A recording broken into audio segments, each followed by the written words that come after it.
I'm really proud of how the team played. I thought we started the game very well. Conceded a really poor goal from their first sort of foray into our final third, but responded really well. I thought we were a better team in the first half. Played with energy, played with intensity. We're positive in our actions, and then with 10 men, I thought we were brilliant. The way we defended our organisation, our character, we put our bodies on the line, and the least we deserved, in my opinion, was to take it to penalties and give us the opportunity of getting through to the final. What were your thoughts on that first red card? I've never seen a referee get a red card out quicker in my entire life, to be honest with you. It's a long way from goal, and we've got recovering defenders, and yeah, he couldn't wait to send him off. That gave you a difficult decision to make it half time? Yeah, really difficult, yeah. Because if you noticed the last sort of few minutes of the first half, we got Elton and Jamesy wide, and they're really good at overloading your last line. They push the fullbacks on, and the wingers come inside, so you can get outnumbered on your last line of defence, and they started to do that. So you don't really want to take your attacking players off, and particularly the ones with pace, because they can get you up the pitch.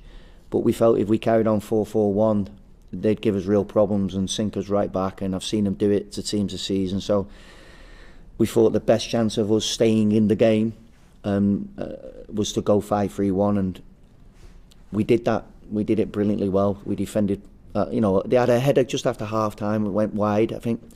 But other than that, I don't think they really had an opportunity to score. We still carried a bit of a threat at the other end as well. Craigie's made a magnificent save in the first half of extra time. That's about it, really. Until right near the end, right at death, when we're down to 9 men.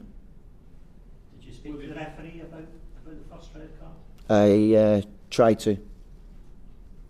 Much response? Sorry? You not get much response? Well, I got some kind of response, yeah, but obviously when you try to say things in a respectful way, you hope you get respect back, and I like to think I give everyone respect in the way that I conduct myself and the way I speak to you guys and everyone, and you'd expect that in return, and I don't think I've got that. So right, VAR didn't intervene on that first red card? Possibly. I just thought there was a few decisions all the way through the game, to be honest with you. A few questionable ones. Cammy Devlin's first booking, the second one, he's in motion, he's going to clear the ball, and the lad jumps in front of him. Yeah, it's a foul, but to book him, I mean, come on.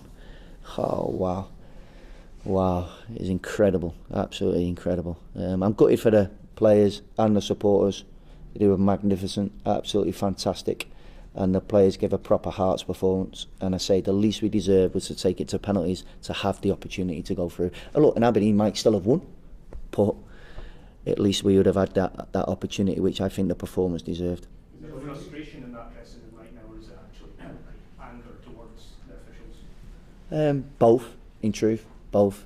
Again, look, I've not been here that long, so you probably don't know me that well. I never try to criticise referees. I think they have a really difficult job nowadays. I try to show some empathy, and there's not much tolerance in this world nowadays of everyone's position and job, and so I like to try and think I show an understanding of a difficult job that they've got. However, today, if I performed like the referee performed, then I won't be sitting here for very long. Sorry, you can say you didn't show you respect. What was he actually said to you? Well, I was near my assistant who he sent off at the end. Didn't swear at him. Asked to speak to him. His response was not very good, in my opinion. And then when I asked him why he'd sent him off, for what reason, he then said he would send me off. And I was thinking, for what reason? For why? Just trying to ask why you would send him off in that situation. We did not swear. I would not do that. That's not how I conduct myself. I get frustrated sometimes on the side and show a bit of passion, but I apologise to the fourth official if he says calm down, and I say I get it. and you just hope you get that level of respect in return, and in my opinion we didn't get that. Do you accept that falling on the wrong side of 5 margins is happened too often this season and is a problem? Do you accept that beyond everything else that happened today? The last few games, sometimes you just feel like things have just gone against you. You need moments and you need decisions and things to go your way. And you look at our last 3 performances, we were very good against Dundee United in the first 35 minutes of the game, and then we have a sending off, which changes the game. And then last week, we had a disappointment. We weren't great first half, but we still had 1 or 2 really good opportunities. We were a fraction away from winning the game 1-0. And again, you can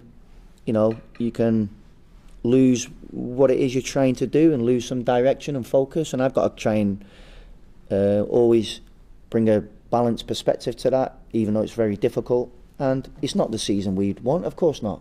Hearts should be a team and a club that is always going to the latter stages of cup competitions like today and competing at the top end of the league, and unfortunately we're not doing that. But now it's about winning as many games as we possibly can between now and the end of the season, with 5 games to go, and trying to build some positivity going into the summer, ready for the new season. For you personally, do you feel as though there's a lot at stake today for you in terms of your own position? No, I don't feel like that at all, no. You know what's at stake, because there's a chance to play in a cup final, and that doesn't happen, every week. So we knew what was at stake. We knew it was a big opportunity for us, and as I say, I thought the players played with real positivity. There was a good atmosphere in the group the last 48 hours. I could feel it, and he played on the front foot. We played like I'd want us to play, and if the players keep showing that level of character, intensity, and that positive manner in which we played the game, then I know the direction we're heading in, even though it's very difficult to see that right now, is one that's moving forward. Given some of the disappointments in recent weeks, have you got a clear idea in your head of some of the changes you want to make when you get to the summer, maybe players coming in and out? That can't be affected by just 1 or 2 performances or 1 or 2 weeks. You have to obviously have a strategy and a plan of how you want to move the team going forward. What's our identity? How do we want to play? Which players are capable of playing that way?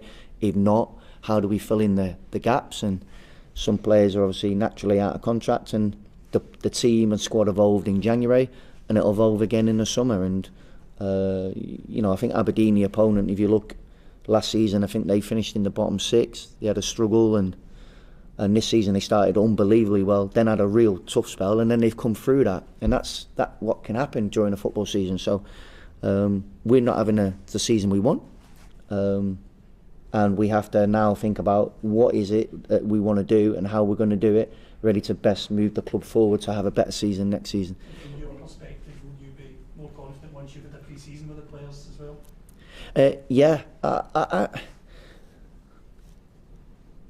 I'm confident with when the players play like they've played today, and the character that they've shown. And all you can ask for as a coach sometimes is the players go onto the pitch and carry out what we've practiced, the instructions that they've got, and do they do it to the best of their ability?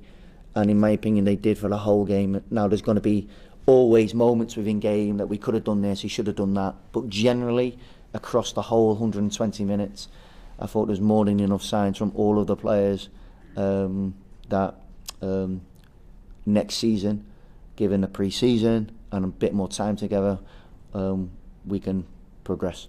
Neil, can I ask it, realistically, how difficult is it now, as the season kind of drifts into the last 5 games, you're at the cup, you're not in the top 6, how difficult is it to get that momentum you're looking for?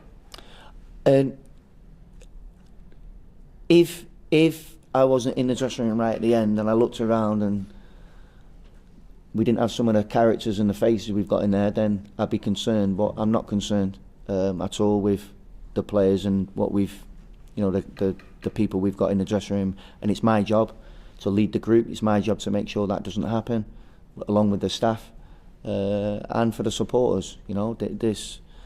The supporters are an expectant group, and rightly so. and we need to give them something that they can be positive about between, I say, for the last 5 games. Neil, if you felt there wasn't a massive amount at stake for you personally, in terms of your job today, could I ask, have you been given assurances that the board are going to see this through with you and you'll be here next season? Or what causes you to feel that there wasn't this wasn't a pivotal day for you personally?